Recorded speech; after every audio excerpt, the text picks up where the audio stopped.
¿Sabías que el monstruo más famoso de la historia nunca existió? Drácula es pura ficción. Pero el hombre real en el que está basado era mucho, mucho peor que cualquier vampiro. Empaló a más de 80.000 personas. Aterrorizó a 2 imperios al mismo tiempo. Y murió de una forma que nadie esperaba, traicionado de la manera más humillante posible para un hombre como él.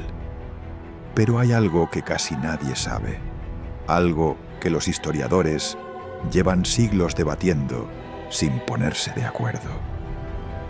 El día que murió Vlad el Empalador.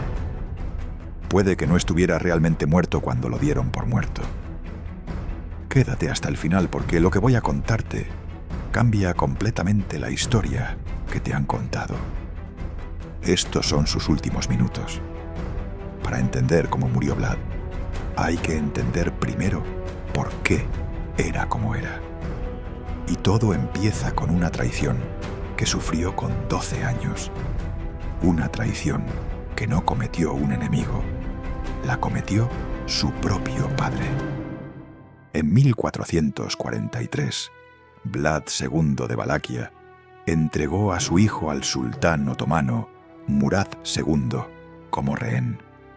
Lo usó como moneda de cambio política para conservar su trono. Un niño de 12 años separado de su familia, encerrado en una fortaleza turca en tierra extraña, sin saber si volvería a ver su hogar algún día. Con él iba su hermano pequeño Radu, que tenía apenas 7 años. 2 niños solos en manos del enemigo de su padre. Durante años Vlad observó desde dentro cómo funcionaba el Imperio Otomano. Vio ejecuciones públicas diseñadas para paralizar de miedo a las ciudades enteras. Vio cómo el terror sistemático era más efectivo que cualquier ejército. Vio cómo un hombre podía controlar a miles simplemente haciendo que el coste de la rebelión fuera demasiado alto para soportarlo. Y aprendió la lección más importante de su vida. El miedo no es una consecuencia del poder. El miedo es el poder. Cuando por fin regresó a Valaquia y tomó el trono, aplicó exactamente lo que había aprendido. El empalamiento no era sadismo gratuito. Era un mensaje político calculado con precisión quirúrgica. Empalaba a los boyardos corruptos que habían traicionado a su padre. Empalaba a los comerciantes que engañaban al pueblo. Empalaba a los criminales que actuaban con impunidad. Y lo hacía en público, en las entradas de las ciudades, para que nadie pudiera ignorarlo. Funcionó. Durante años nadie se atrevió a desafiarlo abiertamente. Pero hay algo que la historia oficial raramente cuenta. ¿Qué pasó exactamente cuando el Imperio Otomano decidió que ya había tenido suficiente de Vlad? El sultán Mehmed II, el mismo hombre que había conquistado Constantinopla 9 años antes y había puesto fin al Imperio Bizantino, envía contra Vlad el ejército más grande que Valaquia había visto jamás. 90.000 soldados. Contra menos de 30.000 que podía reunir Vlad. Cualquier príncipe sensato habría negociado. Habría ofrecido tributo, sumisión, lo que fuera para sobrevivir. Vlad hizo exactamente lo contrario. En mitad de la noche, con un grupo de caballería de élite, atacó directamente el corazón del campamento otomano. No para ganar la batalla. Eso era imposible. Su objetivo era llegar a la tienda del sultán y matarlo personalmente.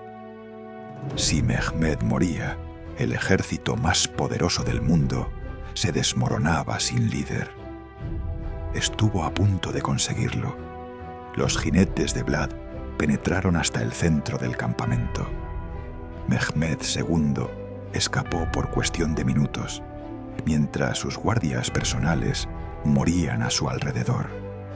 Los historiadores otomanos de la época reconocieron que aquella noche el sultán tuvo miedo por primera vez en su vida.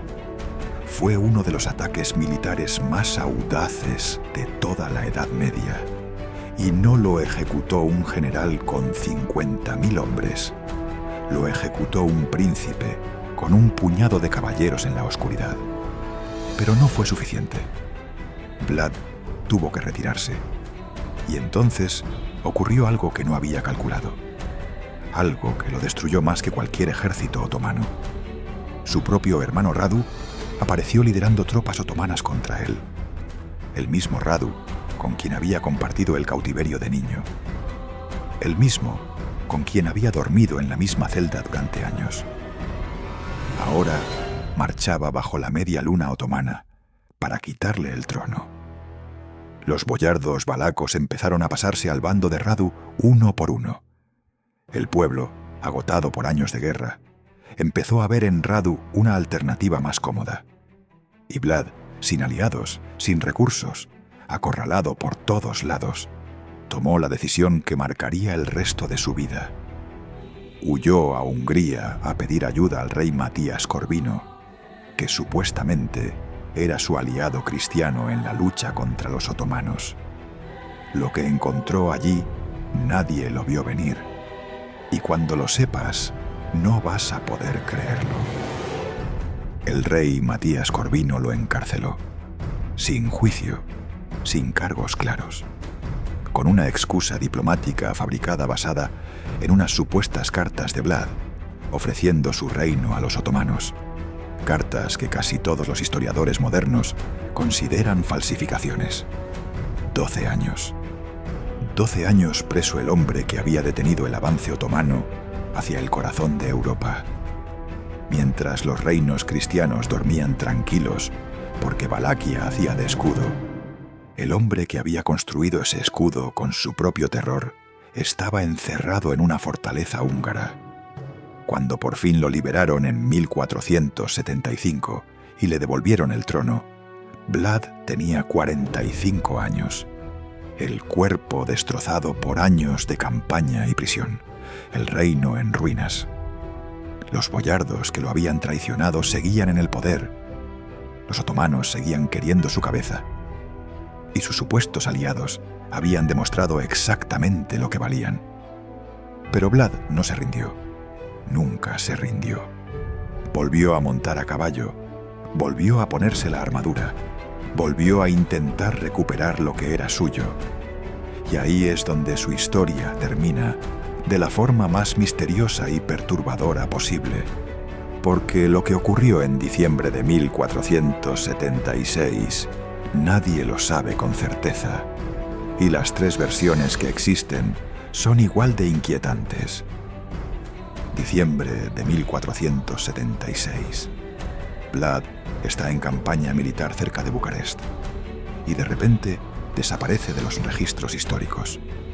Simplemente deja de aparecer. No hay crónica que narre su muerte. No hay testigo que la describa con claridad. Su cabeza aparece semanas después en Constantinopla, donde el sultán Mehmed II la expone públicamente como trofeo de guerra. Eso es absolutamente todo lo que los historiadores pueden confirmar. ¿Cómo murió exactamente el hombre más temido de Europa del Este?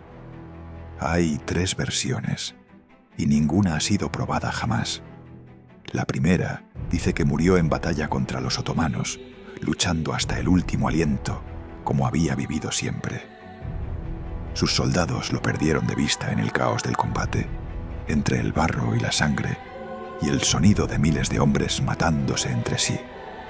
Cuando lo encontraron, ya era tarde. Una muerte épica para un hombre que nunca aprendió a rendirse. La muerte que habría elegido. La segunda versión es más oscura. Dice que no fueron los otomanos. Dice que fueron sus propios boyardos. Los mismos nobles valacos que lo habían traicionado antes y que sabían perfectamente lo que Vlad haría con ellos en cuanto consolidara el poder de nuevo.